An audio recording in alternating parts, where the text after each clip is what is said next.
Você que é produtor rural e está pagando mais de R$500 na conta de luz, esse recado é para você. Nós da Extrasol Energia Solar somos especialistas em sistemas de energia solar. Podemos atender você, sua propriedade, sua família com os melhores equipamentos. E temos parceria também com as melhores instituições bancárias para fazer com que você economize ainda mais com o seu equipamento solar. Quer saber mais? Clique aqui no botão abaixo e solicite o seu orçamento.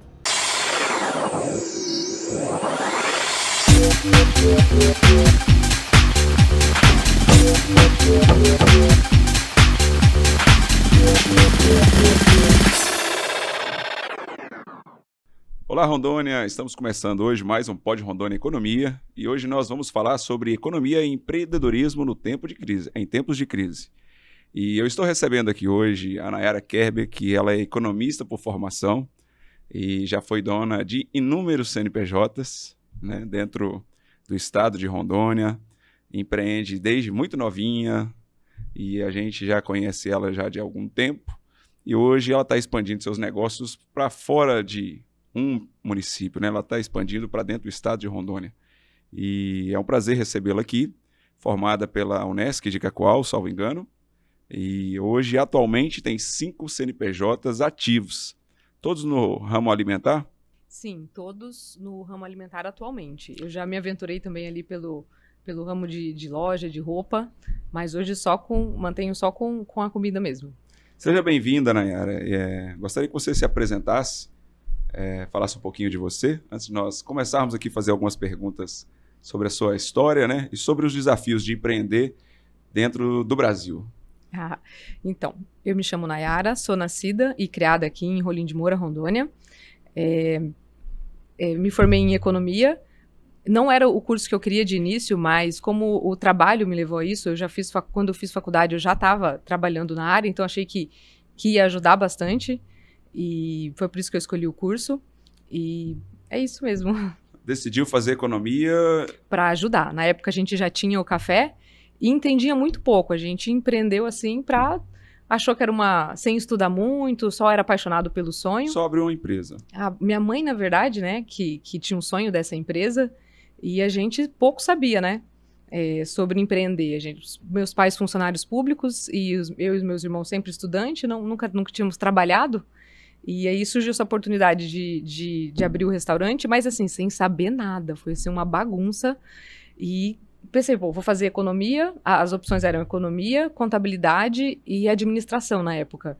E economia eu achei que englobava tudo, né? Pegava um pouquinho era mais abrangente, né? Sim, tinha 1/3 da grade era de economia, 1/3 da grade de administração e contabilidade. Contabilidade. E aí foi que a gente começou a entender um pouco mais sobre o negócio, porque até então era triste. Era de onde assim. saiu? Eu acho interessante essas histórias do empreendedorismo, né? Ela começa a partir de quando a gente vai olhar as histórias de um sonho, de uma conversa, de um start, de um link.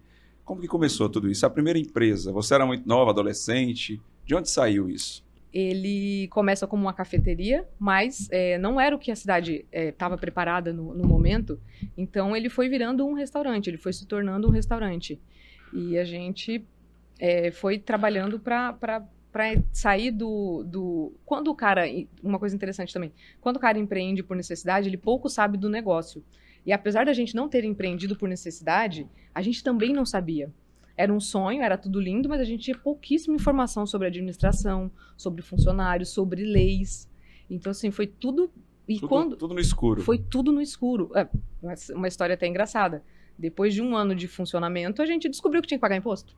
Nossa. Imagina, bateu lá o cara da fiscal. Logo no Brasil? Bateu o cara da fiscal e olha, vocês estão sem pagar. É simples. A gente achava que era lá 5 horas, abrir o restaurante, tomar uma cervejinha com o cliente, apertar uma mão aqui, fazer uma amizade, fechar à noite, pagar o funcionário, pagar o fornecedor e ir embora. Não, cara, é muito mais sério, é muito mais sério. Por isso que o cara que empreende ali por necessidade, sem estudar muito, sem se preparar, ele tem uma infelicidade, assim, falhe muito rápido.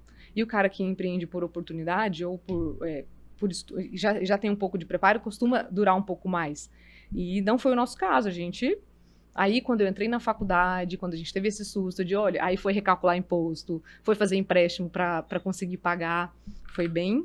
E o empréstimo, nesse caso, ele é uma ação viável para a empresa? Como, na sua experiência, você já tomou algum empréstimo? Como que se deu isso? Essa relação entre empreender e tomar um empréstimo? Então, é uma coisa que, na época,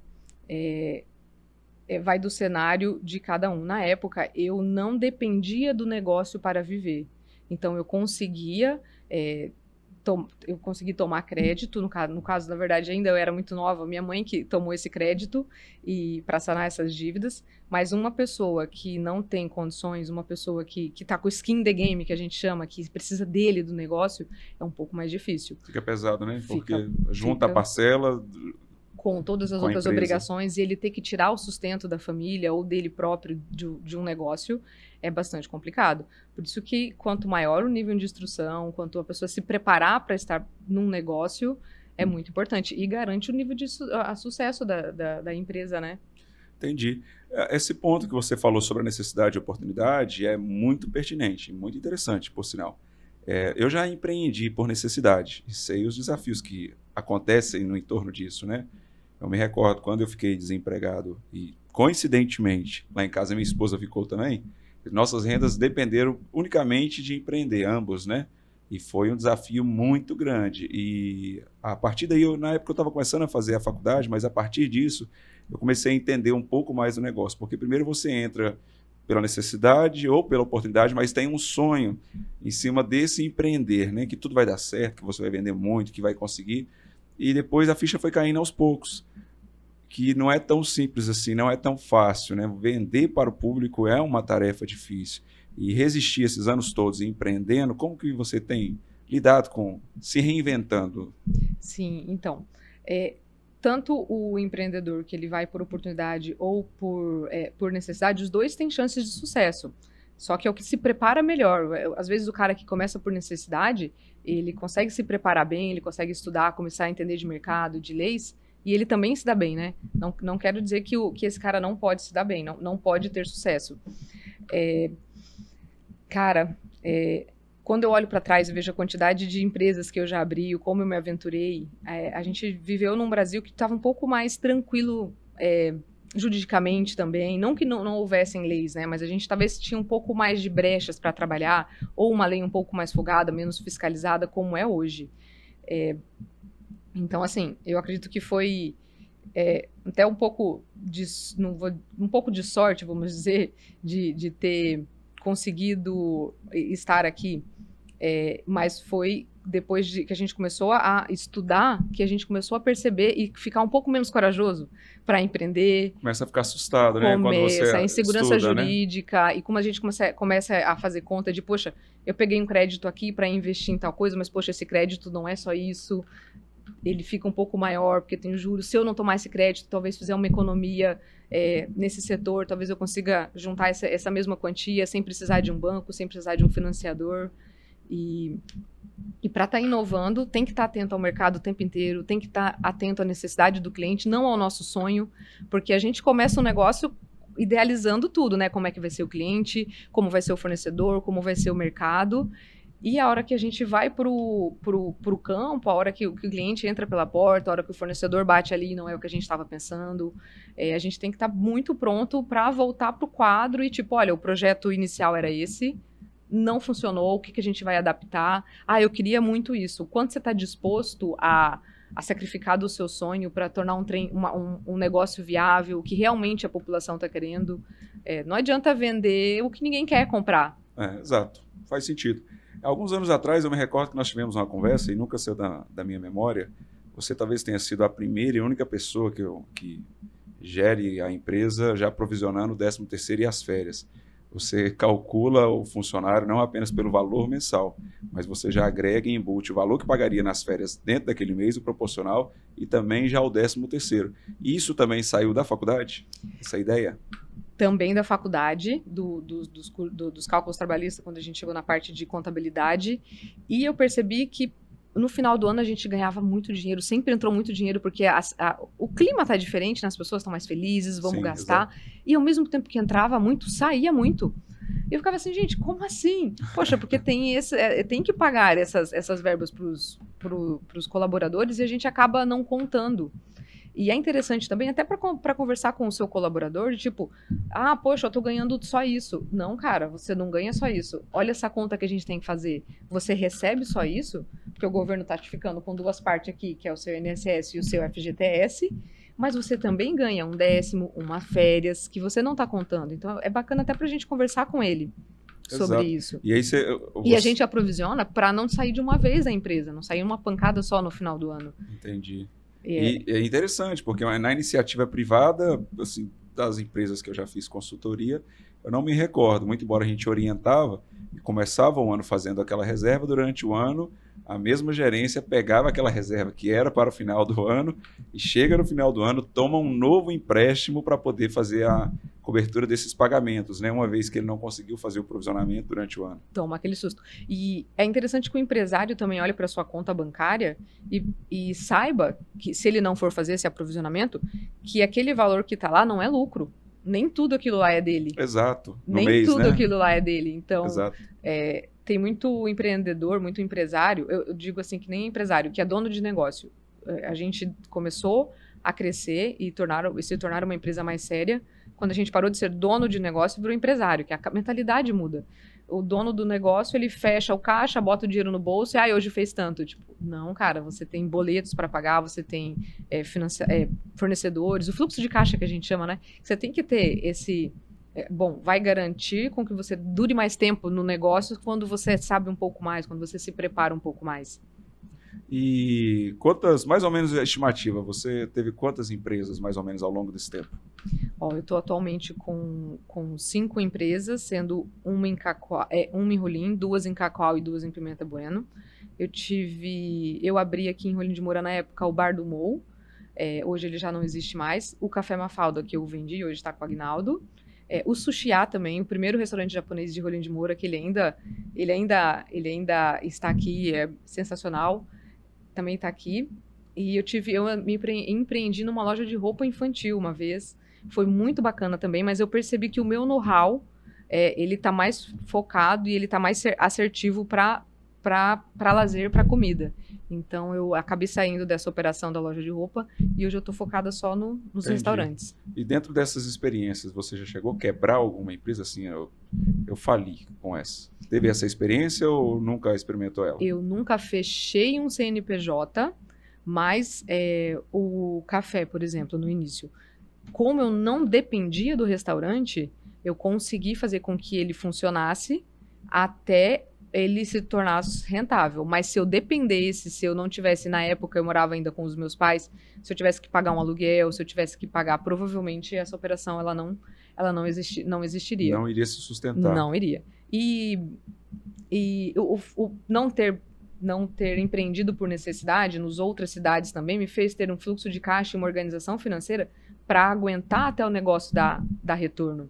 Por exemplo, em Pimenta Bueno, hoje já acho que fazem 6 anos que nós temos um sushi lá, a partir do 3º ano só que a gente começou a tirar um prolabore.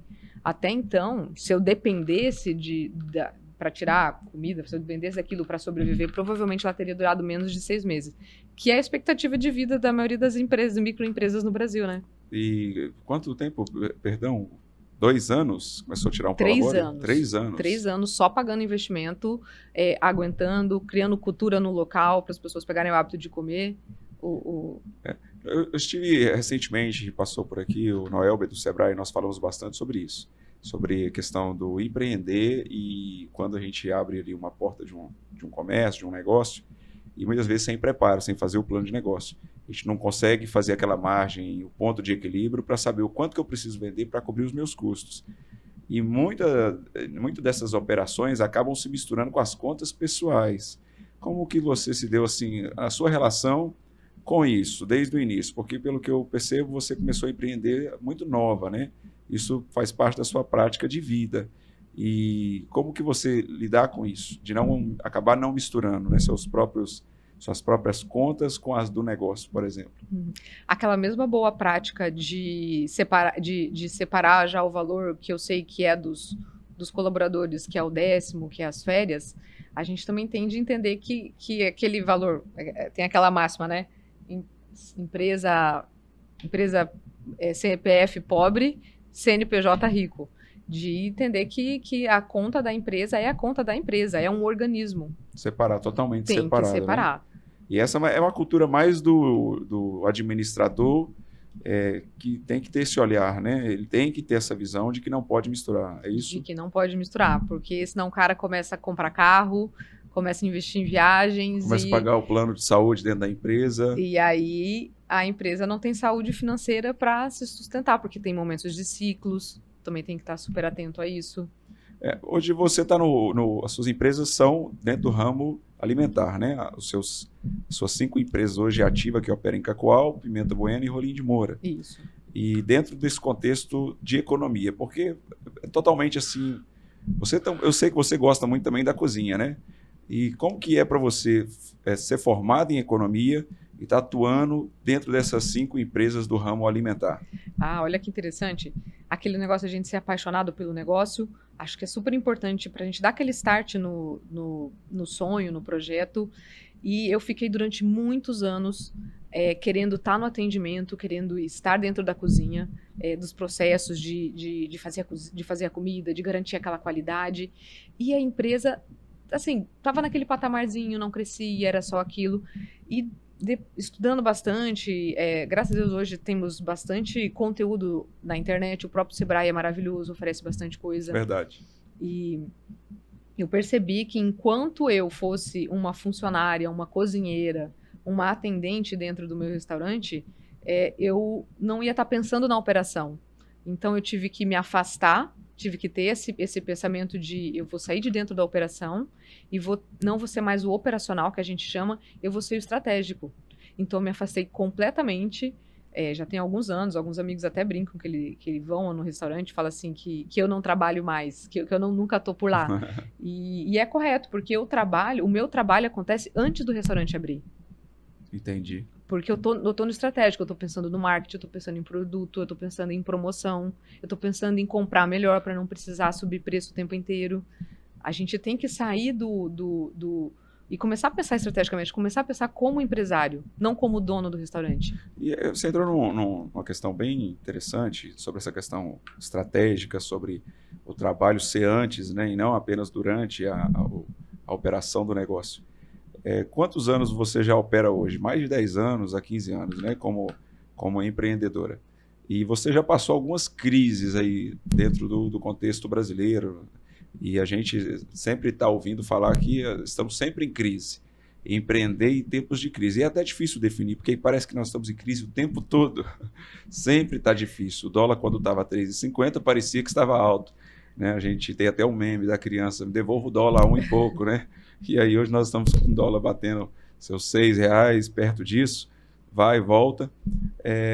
Como foi isso? Como tem sido a sua experiência em empreender em tempos de crise e essas crises que nunca acabam? Cara, é engraçado, mas eu refleti sobre isso agora, realmente. A gente sempre teve em crise, né? Nunca passou, o tempo todo está em crise. É engraçado. Então, no começo, a gente não tinha tanta noção de números e de leis. Então, era realmente uma aventura, era se aventurar. Hoje, com um pouco mais de conhecimento de jurídico e de economia, a gente se assusta um pouco, dá um pouco de medo. Hoje, como a gente já tem um pouco de organização financeira e fluxo de caixa, a gente já entende as obrigações que a gente tem para os próximos meses, então a gente consegue se organizar. Mas é sempre um desafio, é sempre um aperta aqui, puxa ali. Que ano, você se recorda mais ou menos que ano que você começou a empreender? Olha... Mesmo com seus pais e tudo mais? Então, o Café Fernando Pessoa abriu em 2008, são 17 anos. Então sua experiência foi em 2008. 2008, eu tinha 19 anos. Então você chegou a passar também aquela crise da gripe aviária, lembra? Eu lembro pouco. Lembra pouco, né? Então foi o começo ali, foi o primeiro. É que sempre foi muito difícil, crise. porque a gente ia sempre assim, naqueles tranco e barranco. como eu te disse, como a gente não dependia do negócio no início, Entendi. hoje eu dependo 100%. Quando deu a de 2020, A pandemia. Covid 2019, ali foi assim, realmente foi desesperador, porque de tempo para cá, que eu dependo 100% dos restaurantes, e foi uma coisa global, que não foi em um restaurante. Foram em todos. Foram em todos. Então, os todo o restaurantes. meu negócio, não só o meu negócio, né? Todos os outros negócios de todas as outras pessoas também passaram por essas crises. Tiveram que trabalhar com essa crise. Foi bastante assustador. E como que foi reinventar o seu negócio naquele momento, naquele período? Porque eu sei assim, as pessoas que estão nos escutando, a gente vai ter diversas experiências do lado de lá. A gente vai ter experiências de pessoas que, infelizmente, quebraram, né? Pessoas que até hoje ainda estão tentando recuperar o baque, porque passou alguns anos, mas não é tantos anos assim. Sim, deve ter gastado todas as reservas financeiras possíveis e Exatamente. impossíveis. Outras já se recuperaram e outras aproveitaram a oportunidade que surgiu naquele momento para começar o seu negócio. Como que foi para você naquele momento com as suas empresas? Então, a gente tinha equipes muito boas e assim, a gente não queria abrir mão de ninguém, a gente não demitiu ninguém na pandemia, mas também tiveram programas sociais do governo que ajudaram bastante, né? A gente conseguiu afastar os colaboradores. A gente, se não me engano, a gente fez escala, a gente afastou metade, porque a gente pôde trabalhar com o delivery. E até então, o delivery não era uma ferramenta tão utilizada nas empresas, tanto que o boom do delivery veio agora, né? Depois da pandemia. Depois da pandemia veio a descoberta, né? Veio a Foi descoberta. que nem o Facebook e o Instagram foi surgindo a partir da necessidade de todo mundo se comunicar, veio... Foi, e legal que foi uma delivery. ferramenta que veio para ficar, né? Hoje ela soma na receita e antes ela era uma parte muito pequenininha, bem insignificante. Então a gente conseguiu afastar metade da equipe e quando essa voltava, a gente afastava a outra para trabalhar aos pouquinhos. E aí, como eu te falei, né, a gente tinha uma ferramenta que representava 5, 10% do faturamento e hoje já é 35, 40% e ela permaneceu. Mas foi bastante assustador. As prefeituras também de Rondônia foram muito fortes, foram muito boas durante a pandemia. Tanto Rolim de Moura quanto Cacoal e Pimenta assim, deram bastante suporte pro ramo da alimentação, que foi um dos que mais sofreu, né, do lazer noturno, que não podia abrir mesmo. Então, mas eles foram bastante flexíveis com questão de espaçamentos, com a fiscalização, sempre houve, mas sempre bastante respeitosos com os empreendedores, sempre abertos à conversa, e foi bem tranquilo nessa parte do apoio que a gente recebeu, tanto do governo federal, quanto dos municípios. Mas foi, assim, de reinventar, de ter que pensar em embalagem nova para delivery, que a gente não tinha tanto, foi bem interessante. Interessante. E como que, ainda no gancho da estratégia, né, do empreendedorismo, como que se mantém, por exemplo, competitivo com uma alta do dólar, com uma Selic alta?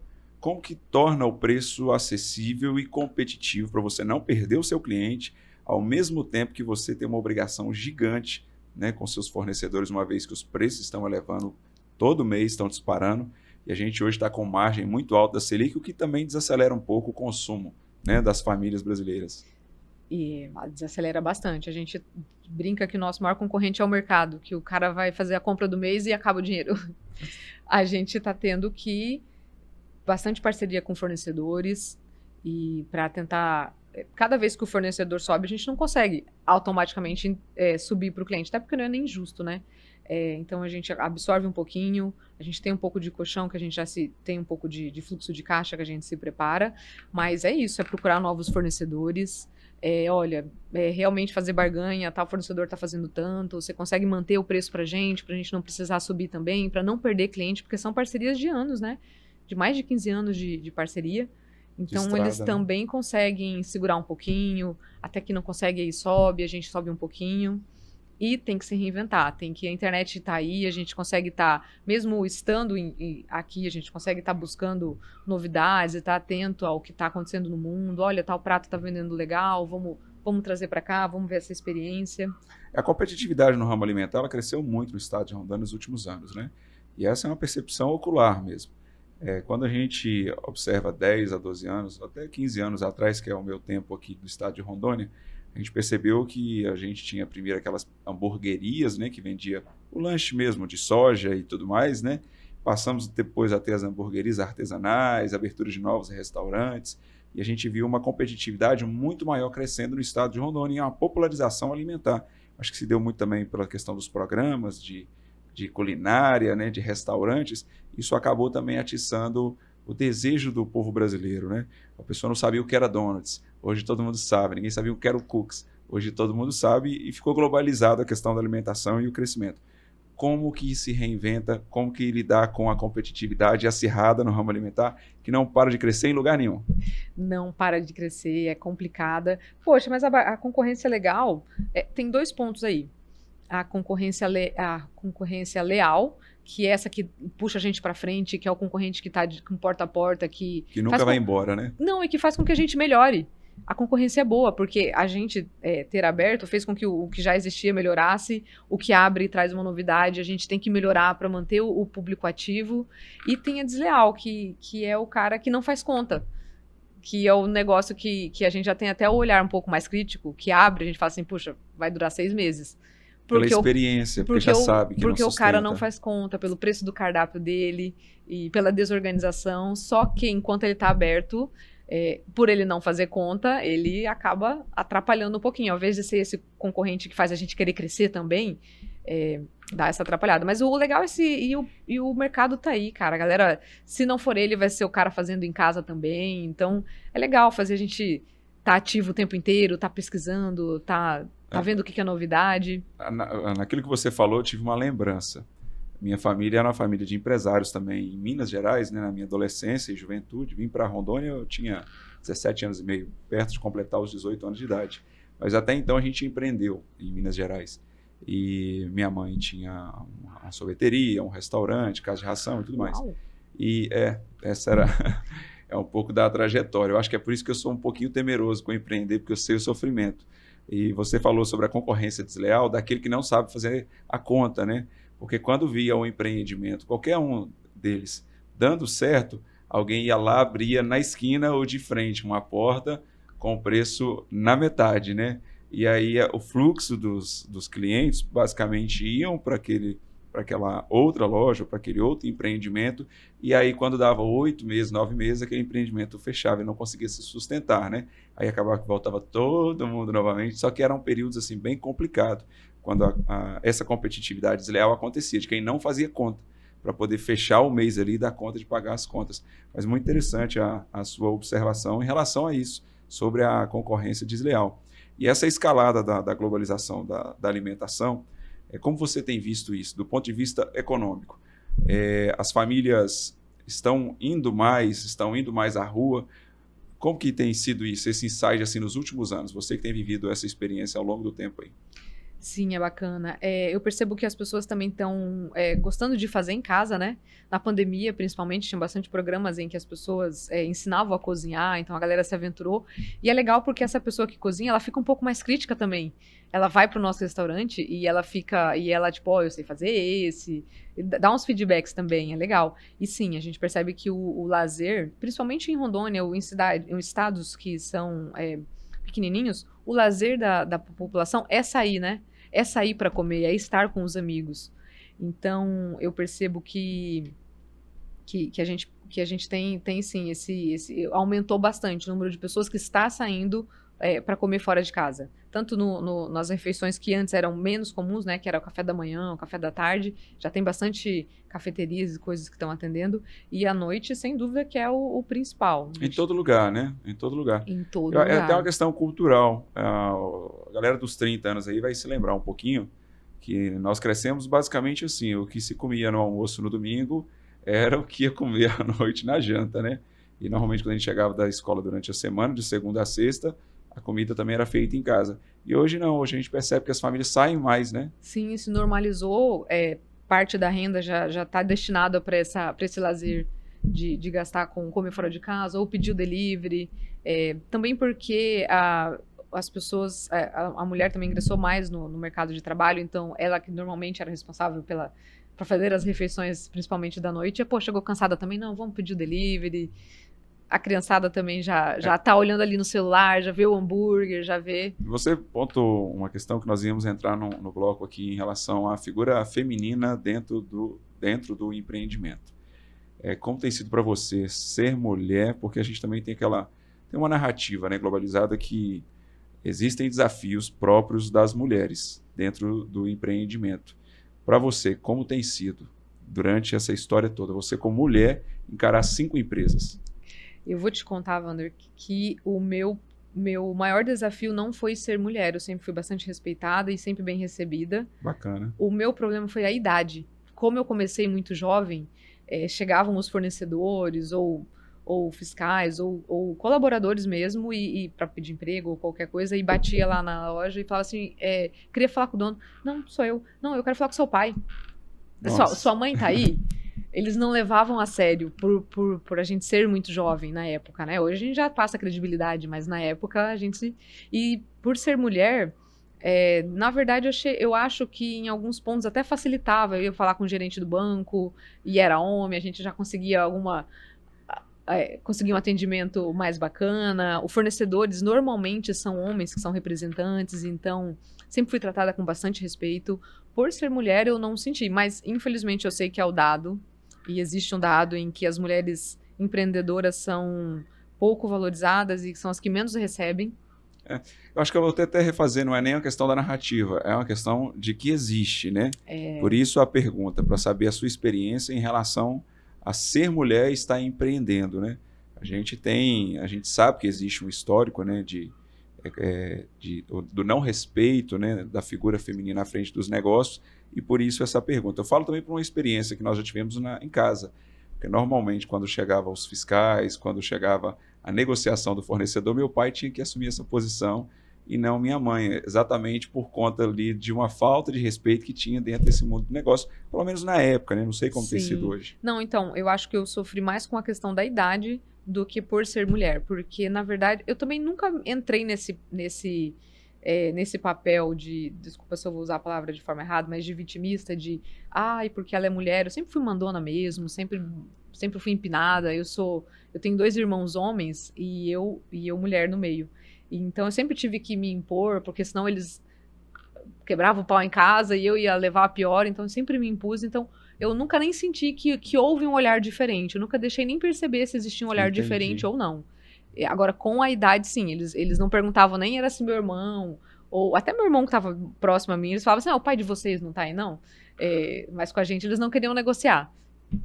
Eu lembro uma vez que eu fui renovar um contrato de aluguel, e era um senhorzinho bem velho, assim, bem chato, e ele não renovou, porque eu acho que na época eu tinha 25 anos, era muito nova, e ele... Aí para fazer a segunda... Pela idade não passou confiança. Não passou confiança. É para fazer a segunda negociação. Meu pai, que era funcionário público, que nunca se envolveu em nada nos negócios, só ser crítico ali, né, que eles sempre foram bastante, que nunca se envolveu em nada no negócio. Falei, eu tive que ir lá, tipo, pai, eu preciso que você vá comigo e fique sentado na mesa. Porque ele precisa ver que tem alguém mais velho. Que existe uma credibilidade aqui, porque ele não tá... E eu já vinha, assim, de empresa há mais de 6 anos. E já ainda, com a bagagem, já né, vinha com histórico, já estava, só que ainda assim não foi suficiente. Tive que pegar o meu pai, o pai senta aqui para ele achar que é do senhor, para eu conseguir renovar o contrato. Entendi. Qual o seu conselho para quem está querendo começar a empreender nesse exato momento? Olha, hoje não tem desculpa, tem ferramenta, dá para se informar, dá para estudar, porque não basta ter uma ideia boa, um sonho lindo, papel aceita tudo. A gente tem que estar preparado, tem que se informar, tem que estudar o máximo possível sobre o mercado que você quer entrar e se preparar bem, ter um bom caixa, ter o skin the game é muito importante. É legal se você for viver daquele negócio, mas assim, se prepara bem. E tem ferramenta, não é? Antes a gente tinha bastante dificuldade. Eu sou da época que a gente começou, não tinha telefone, era foi ter WhatsApp há pouco tempo. Eu estava na faculdade já trabalhava há algum tempo. Então, assim, hoje não tem desculpa. Dá para se organizar, dá para ter ajuda, e ajuda de graça. Tem Sebrae aí para ajudar, tem 1 milhão de canais sobre qualquer ramo que você queira. Você vai no YouTube, então ferramentas tem. Se organiza bem que dá. Quando você fala que tem pouco tempo, chega a ser engraçado, porque essa galera dos 19 anos não sabe o que é um MP3, então, dependendo do público que está nos assistindo, ele vai achar que o WhatsApp tem muito tempo, né? Que é dentro do contexto, já desde que ele nasceu já tinha o WhatsApp. Nossa, não. O tempo passa pra gente, Nayara. Eu sou da época de fazer faculdade com livro ainda. Agora, um outro ponto, Nayara também é investidora, ela já se aventurou um pouquinho dentro do mercado de ações. E conta pra gente um pouquinho da sua experiência. A gente já teve histórias de êxito e aí a gente já teve histórias não exitosas. E como foi sua experiência como investidora amadora dentro do mercado de ações? Foi muito engraçado, foi muito legal. O Wander foi uma das principais pessoas que me iniciaram e me fez ter essa curiosidade sobre o mundo financeiro. Eu entrei um pouquinho antes da pandemia, eu me lembro claramente. Amigo, não sei se você lembra, mas eu te devo um lote de ações da Oi, que eu apostei contigo da pandemia e eu perdi. Mas eu entrei um pouquinho antes da pandemia, eu peguei a bolsa a 120. Me recordo. E aí ela caiu para 60, assim, tudo que eu tinha derreteu. Só que eu tava tranquila, então não precisava do dinheiro na época, né? E esperei chegar nos pontos. Com bastante ajuda de alguns amigos, tua também, você sempre me deu boas dicas sobre bancos. Exatamente. Você adora bancos. Adoro. Eu gostava de varejo, eu lembro que eu entrei na Magalu, ela estava bem baixinha, ela subiu muito e eu consegui sair antes dela cair de novo. Que legal, bacana. Então eu tive êxito nessa, eu tive alguns bons êxitos também com a CEAGESP não é CEAGESP, é de São Paulo. Não me recordo. É que você se aventurava em umas ações muito diferentes, verdade, né? Eu falava, vai por aqui. Não, eu também tinha os bancos, eu também, o Banco do Brasil, o Bradesco. Foi bacana, mas hoje eu com o cenário, apesar da Bolsa ter batido novos recordes. Novos patamares, né? Eu ainda, eu bastante temerosa com esse futuro do Brasil, eu tô só em dólar hoje. É mesmo? Tô só em dólar. Tirei tudo que eu tinha, todos os êxitos que eu tive. Saquei tudo e botei em dólar. Eu me recordo, você vai se lembrar também, para não me deixar mentir, que antes da pandemia, lembra, eu tinha zerado todas as minhas ações, nós estávamos conversando, né, e falei com você, eu estou zerando as ações porque está vindo um feriado prolongado, e aí quando a gente teve a abertura da Bolsa, genial, numa quarta-feira, no período da tarde, foi uma derrocada, né? Foram brasileira, a gente teve alguns pregões interrompidos, né? Foi em um dia só, foram 5 pausas, devido à queda acentuada que teve ali, né? E eu me recordo que eu tinha te falado, né, sobre a questão de zerar o posicionamento, né? E muita gente acabou não zerando, e teve muita gente desesperada, fazendo grandes prejuízos naquele momento, né? Vendendo a ação na hora errada. E a sua experiência naquele momento foi como? Conta um pouquinho do sentimento. Foi assustador, mas eu não tinha muito dinheiro investido. A gente que é empreendedor nunca sobra muito para investir, né? A gente está sempre querendo investir no próprio negócio, então não sobra muito. Eu tinha pouca coisa, então não foi a ponto de se desesperar.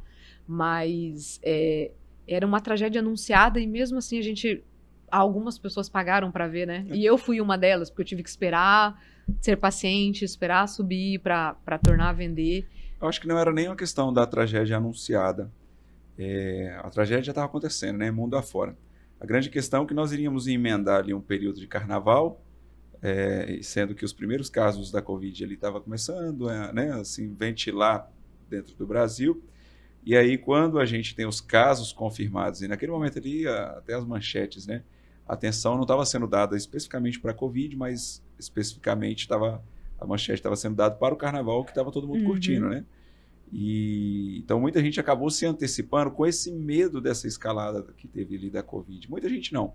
Na verdade, poucas... Pode-se dizer metade, né? Porque de 120 ela bateu a 60. 60, né? Não, mas eu falo assim antes, né? Antes da pandemia, pouca gente se organizou zerando a sua posição ali, vendendo tudo que tinha para esperar o que ia acontecer depois do carnaval, né?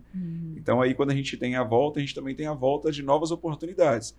O que a gente teve ali da pandemia foi uma situação fora da curva, que provavelmente não vai se repetir, pelo menos é o que a gente espera, né? Que não aconteça novamente. Não por esse motivo, né? Não por esse motivo, né? É questão de uma pandemia global.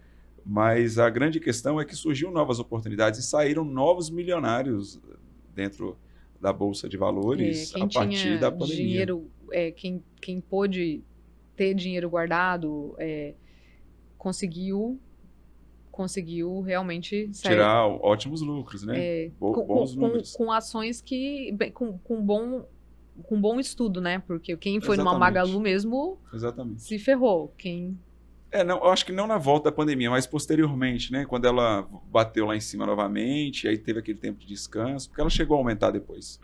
Acho que agora ela tá retomando de novo, né? Mas tá ali no Não, seu. eu parei Tá de na acompanhar. O varejo é complicado Eu vi há pouco demais. tempo, acho que eu vi ela tava em torno de 7 e pouco, assim, e ela chegou a 30 e pouco, foi. O varejo é muito complicado, ainda mais nesse momento que a gente observa do Brasil, essa desaceleração da economia. A gente vê uma Selic alta de 15%, é porque a ideia é a gente, Colocar calma, em vamos botar fixo, um né? pezinho no freio aqui da população para ela não consumir tanto.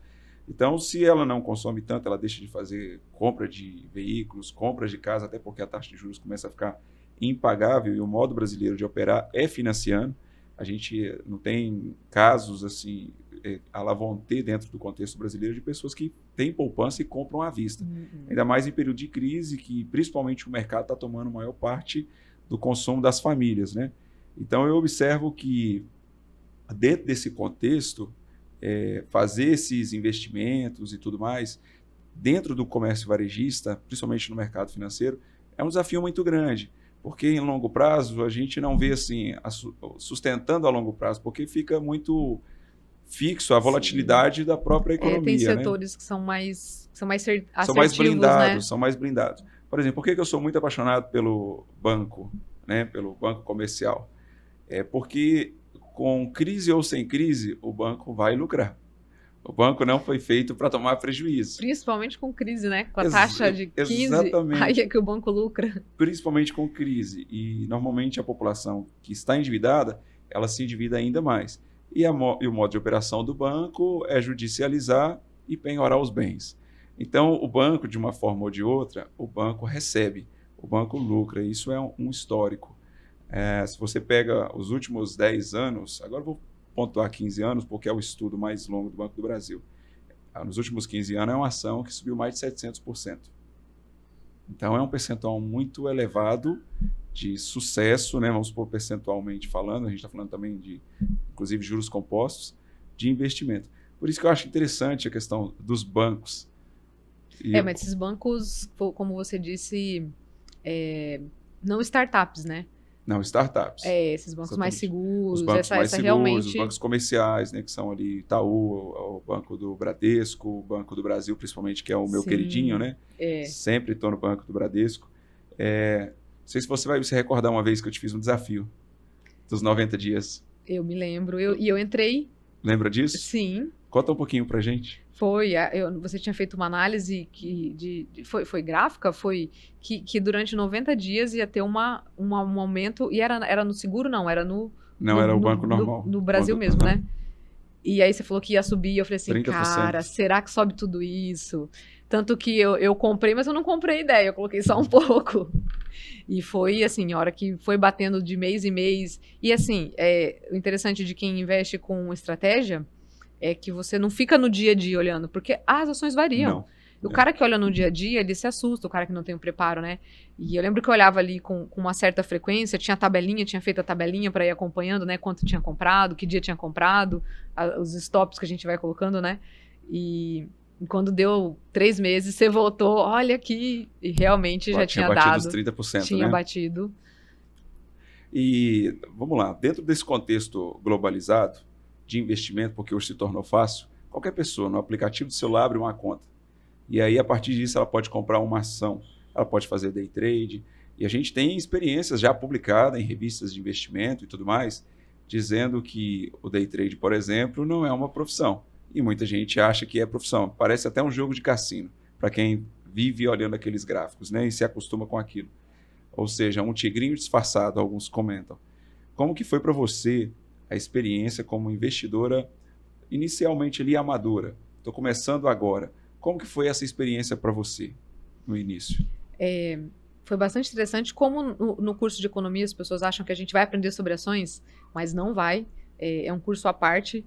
Mas ali no meio acadêmico, como eu tinha alguns amigos que investiam, eu sempre fui interessada pelo assunto, mas eu nunca tive coragem de me aventurar, de estudar. E primeiro eu comecei bem tímida com o aplicativo, igual tu disse, a gente baixa no celular, com R$10 você já começa, você já consegue ter uma ação. Então eu comecei bem tímida, fui olhando, fui dando aquela estudada bem de leve, comecei a estudar daí, né, uma vez que eu entrei, os ramos, igual você falou, e é bem interessante quando a gente começa como tudo, né, a gente começa a dedicar um pouco mais de atenção, a gente consegue perceber que existem estratégias, que a gente precisa ter tempo, que o tempo é o melhor amigo para quem está investindo, não é hoje e amanhã a gente já vai, você vê Interessante a sua fala. Que você coloca ali, você já quer um crescimento. O day trade é toma esse risco, né? Ele faz um planejamento ali de muito curto prazo, tem que ser no dia, né? É muito arriscado, eu também acho que é pouco parecido com o jogo, talvez com um pouco mais de análise, não tão simplório quanto a gente está falando aqui, mas o investimento mesmo, a pessoa que está procurando um investimento como uma renda passiva muita gente usa... usa... os juros do próprio dinheiro, né? usa como até um plano de aposentadoria. É muito interessante, é muito bacana a gente estar se preparando, estudando bem as empresas que vamos nos tornar sócios. Bacana. Para conhecer a história da empresa, se a gente realmente está de acordo com aqueles valores, se a gente acha que... Analisar bem os cenários. E como a gente está comentando aqui há algum tempo já na conversa, mesmo um leigo hoje tem informação, e muita informação boa e gratuita. Dá para estudar, dá para se organizar e dá para dar certo nesse... Então, o que a gente pode concluir é que sem estudar e sem conhecimento, investir não é fácil. Não é fácil. Para nada. Nem para comprar café no mercado, se você não tiver um pouco de não vou dizer estudo, mas de comprometimento de, pô, esse café é melhor, aquele ali, pô, esse aqui é só 250, esse aqui é 500. Tem muita gente que acha que está comprando... E o investimento em ações não é diferente, né? A gente tem que se organizar também para conseguir ter uma renda e ter um seguro futuro com isso. Dentro do contexto rondoniense, agora visão de futuro, você acredita que tem espaço para crescimento como empreendedora? Nossa, tem muito. Rondônia é um estado muito jovem. Qualquer um com não só uma boa ideia, mas uma boa ideia viável e com preparo, Rondônia é incrível, é um estado extremamente rico, é lindo, é acolhedor, todo mundo que vem de fora se sente amado logo nos primeiros instantes. Rondônia tem muito para crescer, muito, muito, muito, e principalmente em lazer, economicamente, tudo a gente tem muito espaço sim para investir, para crescer.